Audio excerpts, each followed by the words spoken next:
वालेकुम, मेरा नाम अदनान है और मैं गो बिजनेस ट्यूटोरियल सीरीज़ के पार्ट 2 के साथ आपके सामने एक बार फिर हाज़िर हूँ। और इस इस वीडियो में मैंने आपको गो की हिस्ट्री बताई थी कि गो लैंग्वेज क्यों बनाई गई, इसके क्या फ़ायदे हैं, थोड़ा बहुत इसका ज़िक्र किया था। और आज से और एक छोटा सा हमने हेलो वर्ल्ड टाइप का प्रोग्राम बनाया था इसके लिए, जिसमें हमने देखा था किस तरह एक प्रोग्राम गो का चलता है, मतलब गो किस तरह किस तरह गो गो लैंग्वेज के प्रोग्राम को हम चलाते हैं। तो अब हम आते हैं पहले प्रोग्राम की तरफ। इसमें हम डिस्कस कर रहे हैं वेरिएबल्स कि गो में जो वेरिएबल्स होते हैं वो किस तरह यूज़ होते हैं, किस तरह हर लैंग्वेज में वेरिएबल्स का फीचर होता है कि आप वेरिएबल्स को यूज़ कर सकते हैं और उसको वैल्यूज़ को होल्ड करने के लिए और उसको मुख्तलिफ़ मक़ासद के लिए इस्तेमाल करते हैं। मोस्ट प्रोबेबली आपको वेरिएबल्स का कॉन्सेप्ट पता होगा, लेकिन इनकेस पता नहीं है तो मुख्तसर सा आपको एक थोड़ा बहुत ब्रीफ देता हूँ कि वेरिएबल्स जो होते हैं वो एक तरह से समझें जिस तरह हमारा घर होता है उसका एड्रेसेस होते हैं, एक यूज़र फ्रेंडली एड्रेसेस होते हैं, उस तरह वो वेरिएबल्स जो मेमोरी एड्रेसेस होते हैं उसका एक यूज़र फ्रेंडली नाम होता है।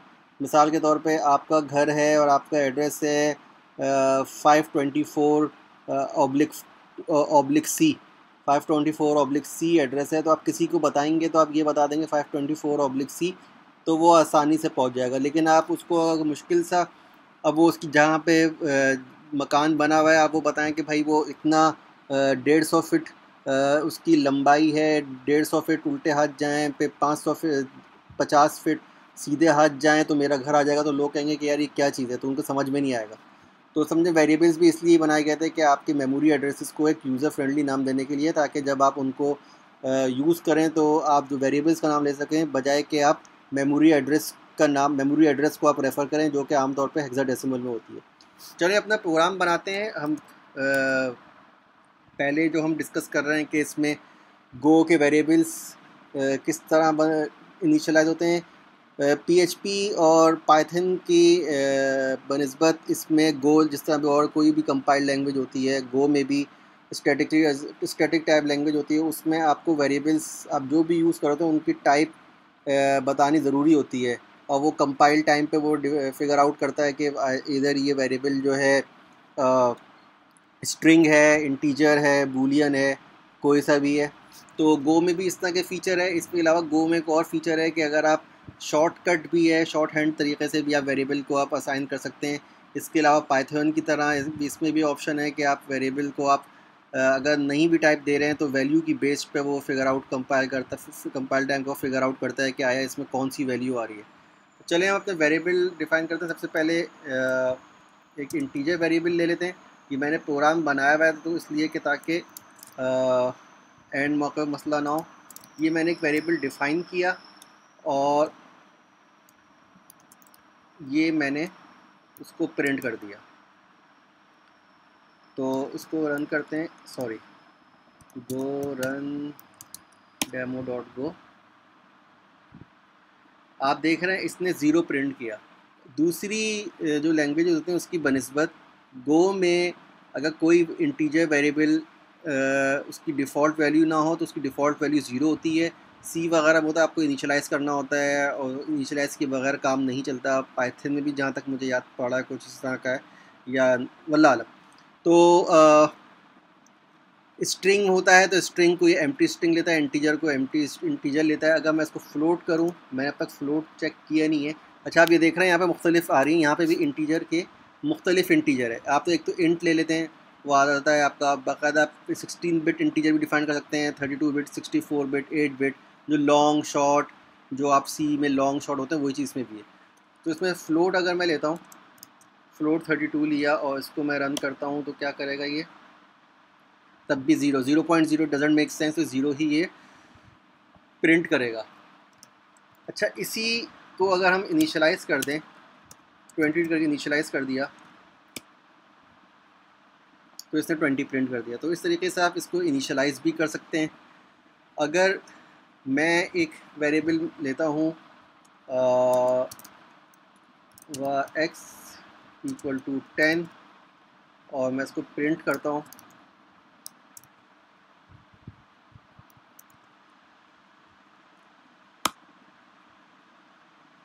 तो इसने ये रन टाइम पे ये इसने फिगर आउट कर लिया कि यार ये इंटीजर आ रहा है और इसको भी उसने प्रिंट कर दिया। तो एक तरह से ये आप इस तरह बेहतर यही होगा, मैं आपको रेकमेंड करूँगा कि जब जो भी आप वेरिएबल आप इनिशियल डिक्लेयर करें तो उसकी टाइप ज़रूर डिफ़ाइन करें। इससे फ़ायदा ये होता है कि इनकेस आप प्रोग्राम लिखते हुए यूज़र ने गलत इनपुट डाल दी या आप ही जब डेवलपमेंट कर रहे हो गलत इंटीजर इनपुट डाल दी तो वो आपके प्रोग्राम को वो गड़बड़ नहीं करेगी। आगे बढ़ते हैं, आगे हम लेकर चलते हैं स्ट्रिंग वेरिएबल की तरफ। ये मैंने स्ट्रिंग वेरिएबल लिया है, ये स्ट्रिंग वेरिएबल हो गया। ये सब लिखा है हेलो और यू। अब मैं इसको प्रिंट करता हूँ,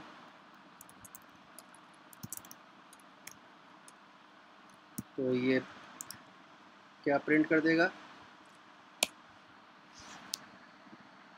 hello how are you print किया और न्यू लाइन का एलन प्रिंट एलन यूज़ कर रहा हूँ, प्रिंट लाइन तो कैरेज रिटर्न जो नई लाइन पे चला गया। मैं इसी को आप अगर आप इसको स्लाइस करना चाहें, क्योंकि स्ट्रिंग जो होता है उसकी क्या कहते हैं एक समझे काइंड ऑफ एरो होता है जो स्ट्रिंग टाइप जो होती है जिसमें गो में भी और सी में भी इस तरह था। तो आप उसका इंडेक्स वैल्यू डिफ़ाइन करके आप उसकी मतलूबा वैल्यू जो है हासिल कर सकते हैं। मिसाल के तौर पर मैंने S0 किया, जब ये करूँगा तो क्या होगा, इसे 72 जो है इसका एस की नंबर जो है एस की कोड जो है प्रिंट कर दिया। मैं इसको अगर कन्वर्ट करूँ स्ट्रिंग में, उसकी टाइप कास्टिंग की मैंने, तो उसने H को प्रिंट कर दिया। तो क्योंकि ये एक एरे स्लाइस टाइप है तो आप इसकी आप लेंथ भी ले सकते हैं। इसकी लेंथ लेते हैं, देखें क्या होता है। इसकी लेंथ बता दी थी कि ये 17 करेक्टर विड जो 17 करेक्टर जो है इसकी वो लेंथ है। तो ये आप आगे जब आप प्रोग्राम हम आगे बढ़ेंगे इंशाल्लाह, दूसरे प्रोग्राम आगे चलेंगे तो वेरिएबल तो यूज़ होने ही होने, तो उसमें आपको मज़ीद भी पता चलता रहेगा। एक चीज़ और कि आप शॉर्ट हैंड वेरिएबल किस तरह डिफ़ाइन करते हैं। ये शॉर्ट हैंड किस तरह होता है, इसमें क्या होता है कि मैंने क्या लिखा है, एक वेरिएबल लिया r equal to short hand.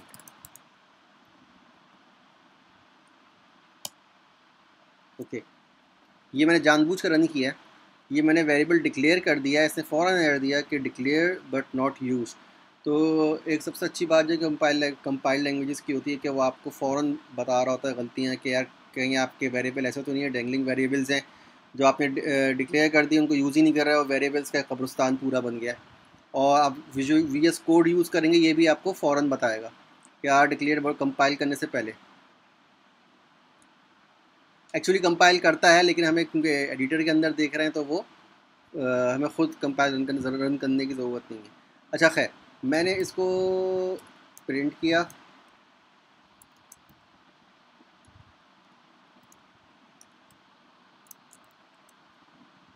Print Elon are किया तो उसने प्रिंट कर दिया शॉर्ट हैंड। तो आप जब टाइप डिक्लेयर कर रहे हैं तो आप इस तरह वार करके डिक्लेयर भी कर सकते हैं और शॉर्ट हैंड तरीक़ा इस तरह भी यूज़ कर सकते हैं। अब हम चलते हैं आउटपुट फॉर्मेटिंग के लिए। अगर आप सी लैंग्वेज से आ रहे हैं और इवन के पाइथन में भी फॉर्मेटिंग वगैरह होती है तो आप किस तरह अपने उसको फॉर्मेट कर सकते हैं अपनी आउटपुट को।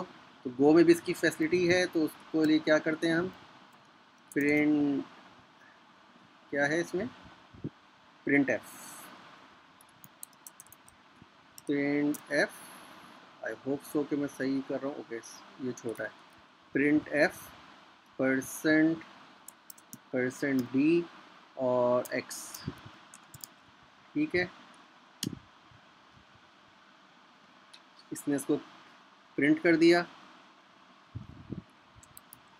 मैं अच्छा ये लिख रहा हूँ I total the value of x is this. तो उसने क्या प्रिंट कर दिया, वैल्यू ऑफ x इज 10। तो इस तरह आप अपने उसको फॉर्मेट भी कर सकते हैं। उसमें पाइथन में जो 3.7 से पहले थी उसमें इस तरह करली ब्रेकेट इस तरह यूज़ होते थे और फिर उसके बाद एफ स्ट्रिंग आ गया फॉर्मेटिंग स्ट्रिंग। तो वही चीज़ इसमें भी है। इसको आप डिफरेंट टाइप्स के लिए भी यूज़ कर सकते हैं। फॉर इंस्टेंस अगर यही वैल्यू है, अगर मैं इसको करना चाहूँ, आई होप सो ही चलेगा। ओके, ये क्या है कि एक्स की वैल्यू जो थी उसने उसकी बाइनरी प्रिंट कर दिया। उसका क्या है वैल्यू, एक्स की जो भी वैल्यू है उसको बाइनरी प्रिंट कर दिया। अच्छा, दूसरा आप अगर आप चाह रहे हैं कि किसी एड्रेस प्रिंट करना चाह रहे हैं, यस, एड्रेस प्रिंट करना चाह रहे हैं तो आप क्या करेंगे, सिंपल ये किया और जैसे एस है इसको मैंने कर दिया। तो ये देखें वेरिएबल का नाम हमारा क्या था यहाँ पे, एस है। ये हम वेरिएबल एस को रेफ़र करना आसान है, हमने कह दिया वेरिएबल एस। अब बजाय देखें ये एक्चुअल एड्रेस इसका ये है, एक्चुअल एड्रेस इसका ये है 0 × ये पूरी हेक्साडेसिमल में इसकी वैल्यू है।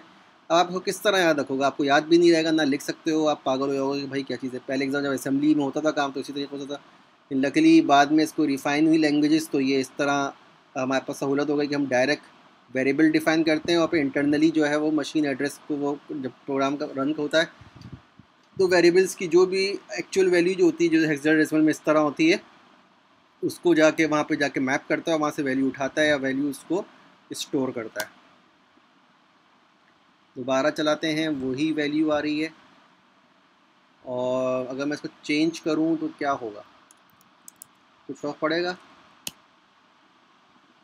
कोई फ़र्क नहीं पड़ा, सिर्फ वैल्यू में फ़र्क पड़ा, एड्रेस वही है। इसका मतलब यही हुआ, मिसाल के तौर पे एक मकान है, उसका एड्रेस C/94 है या जो भी है, उसमें पहले एक बंदा रहता था, फिर दूसरे बंदे आके रहने लगे, तो बंदे वहाँ के रहने वाले मकीन जो हैं चेंज हो रहे हैं, लेकिन जो वो जो है एड्रेस जो है, जब तक मकान वो है वहाँ पे, वो उसी तरीके से रहेगा। अच्छा, लास्ट जाते जाते ये आप किसी उसकी टाइप मालूम करना चाह रहे हैं किसी वेरिएबल की, तो उसको किस तरह कर सकते हैं। मिसाल के तौर पे ये वेरिएबल है, मैंने यहाँ पे var x = 10 लिखा, बज़ाहिर लग रहा है कि 10 है, सही है, इंटीजर न्यूमेरिक है या फ्लोट है, क्या है। तो उसको किस तरह देख सकते हैं, आपने क्या करेंगे, रिफ्लेक्ट की इसका लाइब्रेरी है, उसको कॉल करेंगे, उसका मेथड कॉल करेंगे टाइप ऑफ करेंगे x।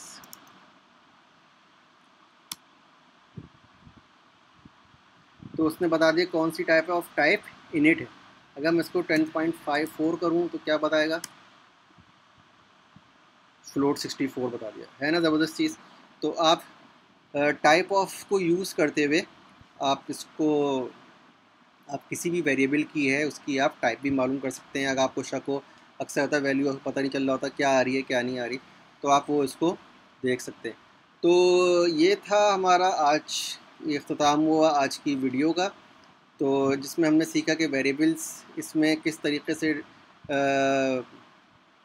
यूज़ होते हैं, किस तरह डिक्लेयर होते हैं, किस तरह उसकी टाइप डिफ़ाइन होती है। सो उन सब चीज़ें हमने देखी इसमें। शॉर्ट हैंड वेरिएबल क्या होते हैं हमने वो भी देख लिया।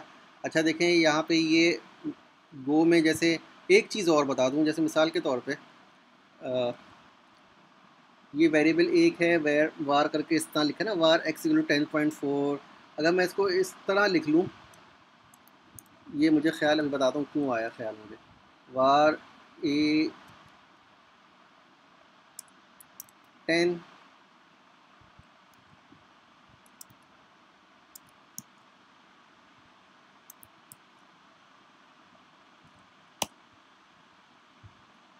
प्रोग्राम रन हो रहा है। तो देखें ये मुझे ख्याल इस तरह आया, वो एकदम देखा कि यहाँ पे विजुअल स्टूडियो कोड ने खुद ही फॉर्मेटिंग कर दी, बजाय कि इंपोर्ट बार बार लिखो। इंपोर्ट एक दफ़ा लिखा और ब्रैकेट में दिए पैरेंथेसिस में, आप जितनी भी वेरिएबल्स आपकी लाइब्रेरीज यूज़ हो रही हैं सिर्फ उसका नाम लिखो, ऑटोमेटिकली हो जाएगा। इस तरह वेरिएबल्स को भी आप इस तरह कर सकते हो।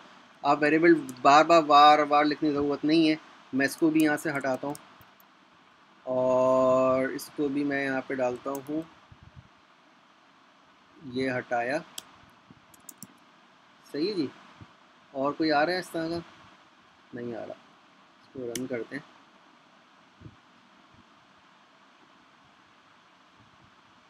सही है जी। तो ये हमें प्रोग्राम में से क्या हुआ कि ऑर्गेनाइज वे में हो गया, सारे वेरिएबल एक जगह आ गए, सारे इंपोर्ट्स एक जगह आ गए और ये प्रोग्राम देखने में अच्छा लग रहा है। तो कोशिश हमेशा ये करनी चाहिए, आप जो भी लैंग्वेज सीखें नई, चाहे पाइथन सीखें, गो सीखें, कोई भी सीखें, वहाँ के देखें वो उस प्रोग्रामिंग ईडियम्स क्या हैं, उसको आप किस तरह यूज़ कर सकते हुए आप जो वो लैंग्वेज एक प्रोग्राम को खूबसूरत बनाने के लिए जो गाइडलाइंस प्रोवाइड कर रहा है वो आप उसको यूज़ करें। आप अगर पीएचपी के एक बैकग्राउंड से आ रहे हैं, आप उसको पीएचपी को आप गो लैंग्वेज में अप्लाई करेंगे या पाइथन में अप्लाई करेंगे, तो वो बात तो नहीं रही। वो आपने कोई चीज़ लर्निंग भी नहीं की, आप वो पुरानी एक जो आपकी नॉलेज है उसी को लेते हुए आप दूसरी लैंग्वेज में ट्रांसफ़र करते हो सकता है दूसरी लैंग्वेज से ज़्यादा अच्छा फीचर्स हो। जैसे आपने ये देखा यहाँ पे इंपोर्ट्स को आप जावा में इस तरह नहीं कर सकते, जहाँ तक मुझे याद आ रहा है। पाइथन में भी इस तरह की कोई चीज़ नहीं है कि ब्रैकेट में इस तरह ग्रुपिंग कर दी उसकी, या आपने वार एक जगह ऑर्गेनाइज कर दिया, खूबसूरत भी लग रहा है, बाद में आपने उसको यूज़ कर लिया। ओके जी, दैट्स इट नाउ। उम्मीद है आपको ये आज की एपिसोड पसंद आई होगी। आप ख़ुद भी इसको ये इस वेरिएबल्स का जो चैप्टर है, जो वेरिएबल्स की जो वीडियो है, इसको देखते हुए आप ख़ुद भी ज़रा इसके साथ कुछ खेलें और प्रैक्टिस करें। और अगर आपको पसंद आई हो तो आप उन दोस्तों के साथ शेयर करें जो गो लैंग्वेज सीखना चाहते हैं, और उनको भी इनकरेज करें कि वो नई लैंग्वेज सीखें।